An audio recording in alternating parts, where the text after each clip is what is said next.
Nigeria's Attorney General had filed this action at the Supreme Court on behalf of the federal government. That this is listed as a criminal matter seems to show how important it is to see local governments take control of their own businesses. The 36 state governors are represented by their various attorneys general or their legal representation, but 8 had no legal representation. Borno, Kano, Kogi, Niger, Ogun, Osun, Oyo, and Sokoto states are in that category. During proceedings, the Attorney General of the Federation tells the Supreme Court panel of 7 justices that the urgency of the matter makes it necessary for it to be heard speedily. He therefore, by an application, praised the Apex Court to order the states to within 5 days file their replies to his case against them. But the states, through Ben Odo, Chairman Body of States Attorneys General, asked for 15 days instead because only some of the states got the hearing notices on time. Bending a little, Fagbemi agreed for the court to give them 7 days. And in its ruling, the Apex Court panel, headed by Justice Lawal Garba, agreed to the 7 days. It further ordered all parties to conclude by June 10 the exchange of court documents. The Apex Court panel also ordered that the 8 states that were in part of Thursday's proceedings be issued hearing notices, again ahead of June 13 when parties will argue the case. Already, some representatives of local governments are hailing the action of the Nigerian government. We want to commend the federal government for taking these steps to rejig the democratic processes and to make sure dividends of democracy comes to the people of the grassroots. Enough of the high-handedness where people will sit down on the wings and caprices of the offices and take decisions, not minding the dangers that is going to come to the third tier and the grassroots people. Today in our states, local government council funds have been withheld for over 3 months. In court, and then you saw what transpired. The AGF sued the 36 governors through the attorneys general, and that's why we are here. The Attorney General in this case has noted that the governor's failure to put a democratically elected local government system in place is a deliberate subversion of the 1999 Constitution they and the President have sworn to uphold. Godfrey Eshemoge, Arise News. Chief Victor Attah was governor of Akwa Ibom State between 1999 and 2007. He joins us now to again look at the quest for local government autonomy in Nigeria, the reintroduction of the old national anthem, and whether or not this development signifies that the clamor for restructuring is finally being heard at the right quarters, and what manner of restructuring would ideally suit a country with the manifest characteristics of Nigeria. Good afternoon and welcome to Newsday. Thank you. So what are your thoughts, on the issue, on the call for local government autonomy, and of course the Attorney General's lawsuit against the 36 states over this same issue? I believe it is a legitimate demand, and the distortion came because we distorted the whole concept of democracy in Nigeria. In my time, there couldn't have been such a lawsuit because the local governments had their autonomy. But the administration of our constitution becomes a matter of gerrymandering, and personal people just decide how best to manipulate the constitution. And that is because this constitution is wrong. This constitution is not made by Nigerians and is not made for Nigeria. So we really need to go back to the fundamentals. We need to change the constitution and have a constitution that's made by Nigerians for Nigeria. And if we can do that, believe me, all these things will correct themselves. I mean, a constitution is not legitimate by its content. It's by the process by which it came into being. This constitution came into being through an illegitimate means. And if you have an illegitimate child, go to any cosmetic surgeon to change the shape of his nose, to change the color of his eyes. He remains illegitimate. The only thing that can make it legitimate is if it comes from you and it comes from the people. And that's what we refuse to accept. We must change this constitution. I don't care whether people want to continue with the presidential system, which I believe is not the best for Nigeria, but if it is to be that, the Nigerians would have written the type of presidential constitution that they will be able to operate. democratically. We don't have true democracy in Nigeria under this constitution that we have today, and that is the problem. And so you asked the question about restructuring. Yes, it all boils down to restructuring. We have to restructure this country. We have to have a new constitution that the people will be able to administer it democratically. That's my position. It has always been. Okay, fair enough. And in the same vein of discussing the changing of the Constitution, I want to discuss the recent change to the national anthem, the reintroduction of the colonial national anthem. Some are saying that this might be a bad, not priority move, but others are saying that it might signal that the National Assembly, albeit the government, are starting to restructure their minds in terms of thinking of restructuring and tackling that within this administration. What do you think about that?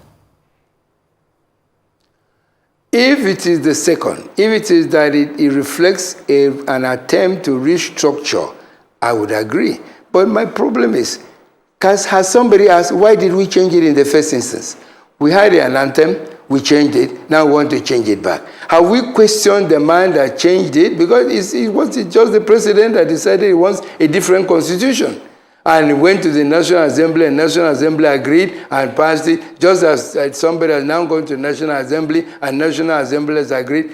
We just keep wasting time on dancing around the same thing.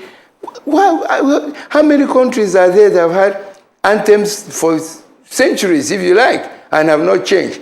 And because maybe we just feel every time we come, somebody has to do something new, those sort of things should be totally material. And believe me, if I say they don't concern me too much, I mean it. Because I don't see what changing a new constitution or an anthem will do for us, unless, as you have said, and I want to pray that it is true, that it is a reflection of now an intent to, in fact, change the constitution, change certain things that are wrong in our democracy. Well, I'm wondering, earlier you said that the Constitution needs to change because the one we have now is illegitimate. But I'm wondering, is it only the Constitution that needs to change, or the mindset of our leaders also need to change? For instance, if we have leaders that do not believe in the rule of law or in equity and justice, especially with a compromised law enforcement agency, what use really would a new constitution be to the growth of Nigeria? Now I will ask the question. These people changing their minds, are we going to have a new breed of Nigerians with a new idea about how this to be democratic and to do things? We just accept the fact that the Nigerian character has been demonstrated over time.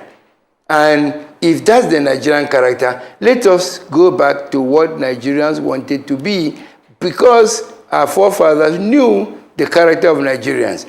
People say, oh, the presidential system is right, but it's just the people that are operating it. I ask, are we going to import new people, different people, non-Nigerians to come and administer this thing so that it will work for us? My belief is that if you know who you are and you make the rules in a way that will stop you, rules that will stop you from doing evil things, I think it's better off than copying somebody else's constitution, somebody else's constitution, and then telling me that the people that are operating it are the ones that are making it bad. Why don't we just operate something that will make it difficult for people to be bad? But apart from that, you have referred to leaders that are not law-abiding. Have we punished them? If there's no retribution, if there's no punishment for the wrong things will continue.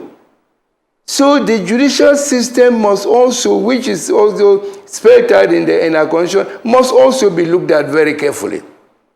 If you do something wrong and nobody punishes you, you are encouraged to continue to do that thing that is wrong. But if you know that there are consequences to wrongdoing, I believe you will begin to tell yourself, maybe I should stop doing this wrong thing.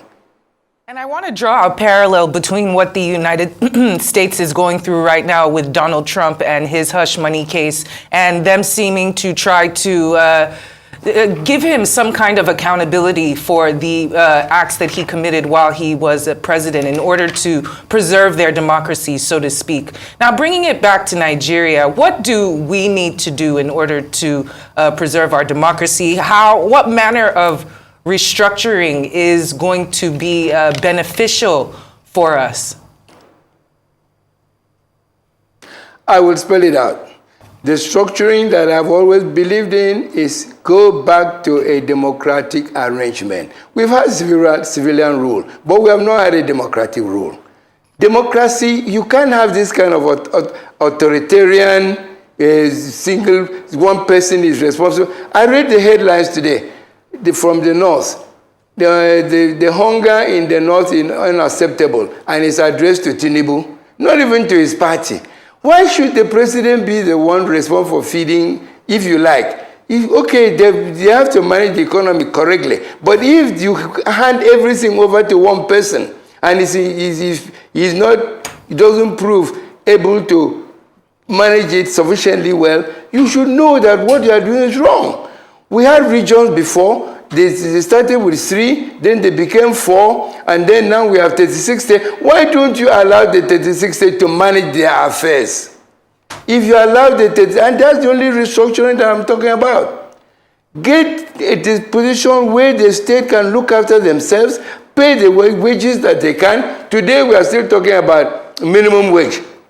One state is paying this, one state is offering that, because they're looking at what they can pay. But we want a national uniform this, uniform that, uniform everything. We are too big for that kind of uniformity. We are too big for only one company to be responsible for giving us electricity. We are too big for only one company to be giving us the proper rail system. We are too big for all these things. So let us have if you like, a separation of powers.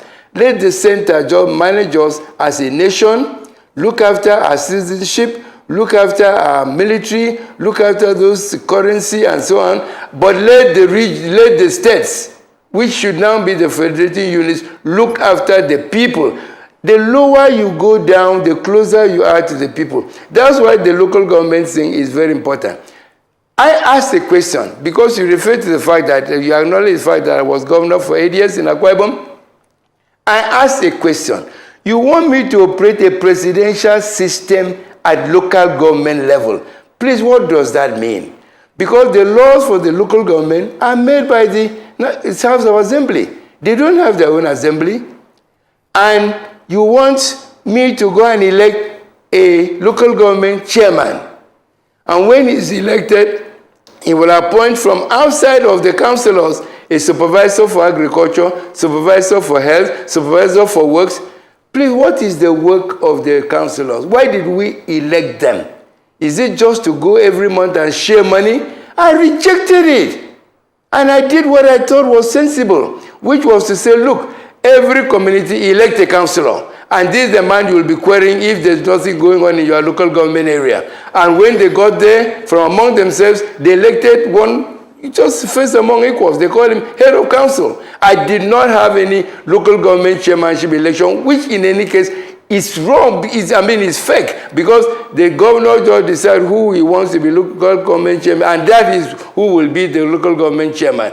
I didn't have any such thing. And at least try to be democratic, set the rules so that you can establish democracy.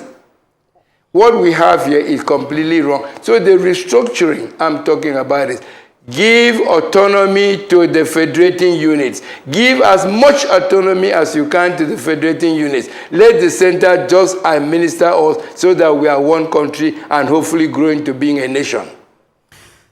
Now, Chief Victor Attah, I'm sure you are aware that even without the autonomy, you are aware of what the state governors, are already doing. Some of them have become mini gods. They are ruling their states with iron fist. They are installing their puppets in office when they leave so that they can continue to rule.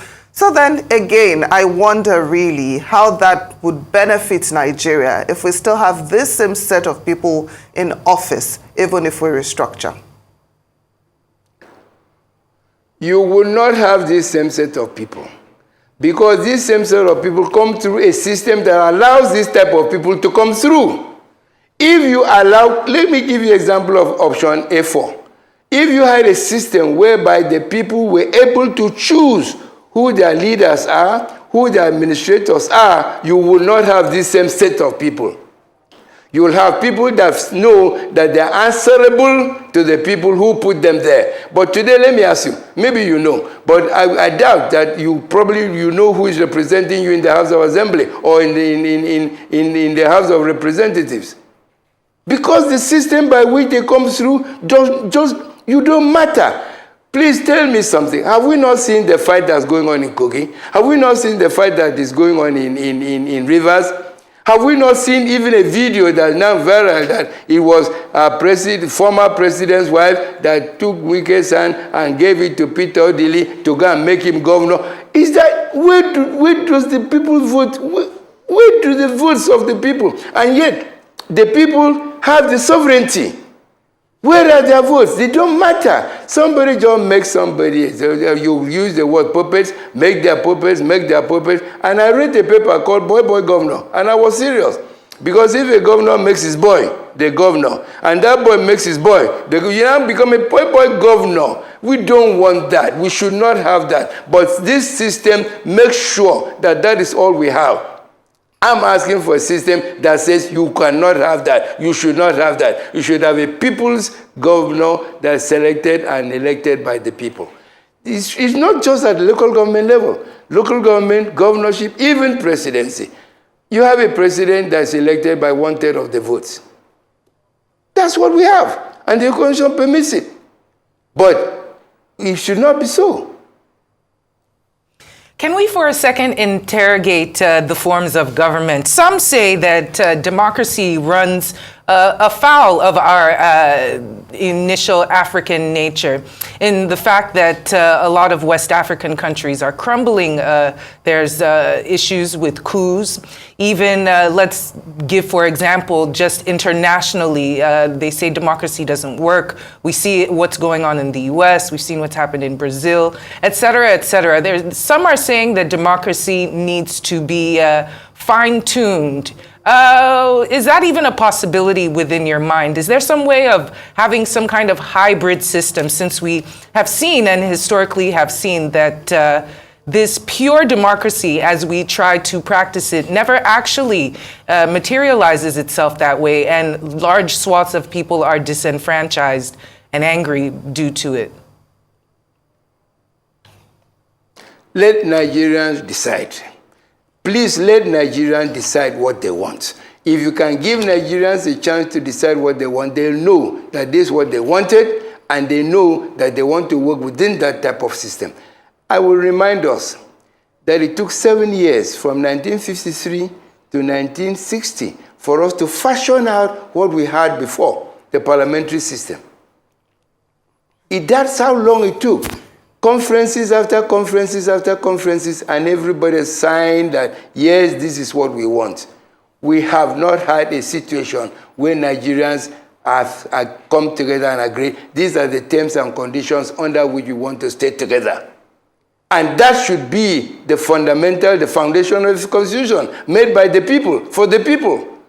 Give the people a chance to write their own constitution. Whether they want a hybrid system, a modified democratic system. Please, let's not confuse democracy with parliamentary system or presidential system. Either of it is still democracy, if you like. But the system, let us have a system that the people want for themselves. Now, with the change in the national anthem, the call for state police, local government autonomy, and so on, some analysts are saying that the federal government is simply implementing the recommendations of the 2014 Confab report, and that this might actually be the right step towards restructuring the country. What are your thoughts on this? As I said earlier, and you mentioned it before, if it is a thought towards restructuring, I will accept. But I don't see how changing the anthem works towards that. But if it is a reflection of the new mindset, so be it. But I was at the 24 conference. I was at the 1994 conference. And I don't remember that we said we should change the anthem or go back to the... But Why be selective? Take even the issue of state police. Some people are saying, oh, governors will abuse it.